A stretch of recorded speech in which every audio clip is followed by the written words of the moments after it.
नून league ने Panama leaks issue पर इमरान खान के तमाम इल्जामात को मुस्तरद कर दिया। इस्लामाबाद में प्रेस कॉन्फ्रेंस के दौरान मोहम्मद जुबैर ने कप्तान को सख्त तनकीद का निशाना बनाया और कहा कि तहरीक इंसाफ ने कागज लहराकर सबूतों का ढंढोरा पीटा, लेकिन उनके पास देने को कुछ भी नहीं है। नून लीग कोर्ट में शवाहिद पेश करके दूध का दूध और पानी का पानी कर देगी।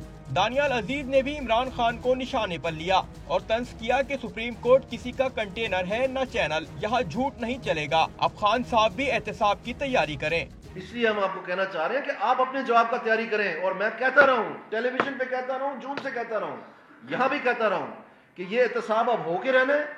इन्होंने भागना है और हमने इनको पकड़ पकड़ के लाना है कि आओ पुत्रों तुम्हारी बारी आ गई है। इससे पहले सुप्रीम कोर्ट के बाहर मीडिया से गुफ्तगू के दौरान वजीर मुमलिकत बराए इत्तलात मरियम औरंगजेब ने करार दिया कि पनामा लीक्स के मामले पर हकाइक सामने आने चाहिए। पीटीआई को इल्जामात लगाने के सिवा कुछ नहीं आता। लेकिन वो लोग जिनकी सियासत इल्जामात और झूठ के ऊपर मबनी है और जो इस ऑनरेबल कोर्ट से भाग रहे थे और हर किसी किस्म के कमीशन से भी भाग रहे थे, उनको आज पता लग जाना चाहिए कि कंटेनर में और ऑनरेबल कोर्ट के अंदर ये फ़र्क होता है कि यहाँ इल्ज़ामात की बुनियाद के ऊपर केसेस नहीं जीते जाते।